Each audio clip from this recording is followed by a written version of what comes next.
ശ്വാസകോശ സംബന്ധമായിട്ടുള്ള അസുഖങ്ങളാണ് ചെറിയ കുട്ടികൾക്ക് പ്രത്യേകിച്ചും കൂടുതലായിട്ട് വരാറുള്ളത്. അതായത് ചെറിയ മൂക്കൊലിപ്പ്, തൊണ്ടവേദന, ചുമ തുടങ്ങിയ പ്രശ്നങ്ങളാണ് ചെറിയ കുട്ടികളിൽ കൂടുതലായിട്ടും കണ്ടിട്ടുള്ളത്. അപ്പോൾ നമ്മൾ ശ്വാസകോശ സംബന്ധമായിട്ടുള്ള അസുഖങ്ങളിൽ ഏതൊക്കെ സീരിയസ് ആയിട്ട് പരിഗണിക്കണം, അതല്ല നോർമലായിട്ട് വരുന്ന കാര്യങ്ങൾ എന്തൊക്കെയാണെന്നുള്ളതാണ് നമ്മൾ ഇന്നത്തെ വീഡിയോയിൽ പറയുന്നത്. അതായത് നമ്മുടെ ശ്വസന വ്യവസ്ഥയെ നമുക്ക് രണ്ടായിട്ട് തരംതിരിക്കാം. അതായത് അപ്പർ റെസ്പിറേറ്ററി ട്രാക്റ്റും അതുപോലെ തന്നെ ലോവർ റെസ്പിറേറ്ററി ട്രാക്റ്റും. ഈ അപ്പർ റെസ്പിറേറ്ററി ട്രാക്റ്റ് എന്ന് പറഞ്ഞാൽ നമ്മുടെ വായ, മൂക്ക്, തൊണ്ട, നമ്മുടെ സ്വനപേടകം അല്ലെങ്കിൽ വോയിസ് ബോക്സ് പോലെയുള്ള കാര്യങ്ങളൊക്കെ അപ്പർ റെസ്പിറേറ്ററി ട്രാക്കിൻ്റെ ഭാഗങ്ങളാണ്. ഇനി ലോവർ റെസ്പിറേറ്ററി ട്രാക്ക് എന്ന് പറഞ്ഞാൽ നമ്മുടെ ശ്വാസകോശം, ശ്വാസനാളി, ബ്രോങ്കിയോൾസ്, ആൽവിയോളെ, വായുഅറ ഇതൊക്കെ ഇൻക്ലൂഡ് ചെയ്യുന്നതാണ് ലോവർ റെസ്പിറേറ്ററി ട്രാക്ക് എന്ന് പറയുന്നത്.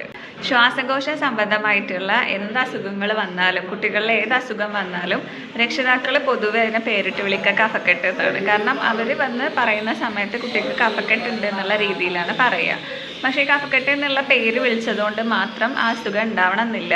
അതായത് നമ്മളൊരു സ്റ്റെത്തോസ്കോപ്പ് വെച്ച് നോക്കുന്ന സമയത്ത് കുട്ടികളുടെ ചെസ്റ്റ് ക്ലിയർ ആയിരിക്കും. അതായത് എല്ലാ കേസിലും കഫക്കെട്ട് ഉണ്ടാവണമെന്നില്ല കുട്ടികൾക്ക്.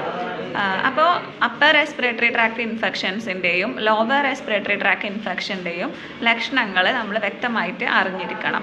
ഇപ്പോൾ അപ്പർ റെസ്പിറേറ്ററി ട്രാക്ട് ഇൻഫെക്ഷൻ്റെ ലക്ഷണങ്ങൾ എന്ന് പറഞ്ഞാൽ അത്രയ്ക്ക് അപകടമില്ലാത്ത ഒരു ലക്ഷണങ്ങളായിരിക്കും. അതായത് ചെറുതായിട്ടുള്ള ഒരു പനി, മൂക്കടപ്പ് അല്ലെങ്കിൽ മൂക്കൊലിപ്പ്, അതുപോലെ ചെറുതായിട്ടുള്ള ഒരു തൊണ്ടവേദന, ചുമ, ഇതിലൊക്കെ ഒതുങ്ങുന്നതായിരിക്കും അപ്പർ റെസ്പിറേറ്ററി ട്രാക്ട് ഇൻഫെക്ഷൻ്റെ ലക്ഷണങ്ങൾ എന്ന് പറയുന്നത്. ഈ ലോവർ റെസ്പിറേറ്ററി ട്രാക്കിൻ്റെ ഇൻഫെക്ഷൻ എന്ന് പറഞ്ഞാൽ നമ്മൾ കുറച്ചും കൂടി സീരിയസ് ആയിട്ട് ഗണിക്കേണ്ട കാര്യങ്ങളാണ്.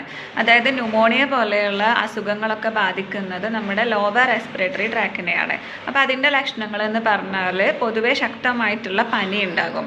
അതുപോലെ തന്നെ കുട്ടികൾക്ക് ശ്വാസകോശത്തിനൊക്കെ ബാധിക്കുന്ന അസുഖങ്ങളായതുകൊണ്ട് കുട്ടികൾ കുറച്ച് ഡള്ളായിരിക്കും, ക്ഷീണം ഉണ്ടാകും.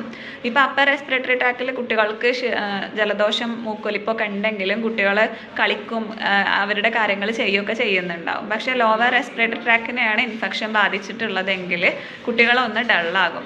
അതുപോലെ തന്നെ ചുമ ഉണ്ടാകും, വെറ്റ് കഫോ അല്ലെങ്കിൽ ഡ്രൈ കഫോ ഉണ്ടാകും.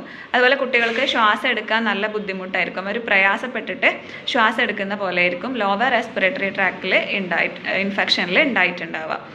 അപ്പോൾ നമ്മൾ ഇങ്ങനെയുള്ള ലക്ഷണങ്ങൾ കണ്ടാൽ നമുക്ക് കുട്ടികൾക്ക് പൊതുവായിട്ടുള്ള ട്രീറ്റ്മെൻറ്റ് കൊടുക്കേണ്ടത് അത്യാവശ്യമായിട്ടുള്ള കാര്യമാണ് ലോവർ റെസ്പിറേറ്ററി ട്രാക്ക് ഇൻഫെക്ഷൻ. ഇനി പൊതുവെ ചെറിയ കുട്ടികൾക്ക് ശ്വാസകോശ സംബന്ധമായിട്ടുള്ള കാര്യങ്ങൾ വരുന്ന സമയത്ത് നമ്മൾ ചെയ്യേണ്ട ചില കാര്യങ്ങളാണ് പറയുന്നത്.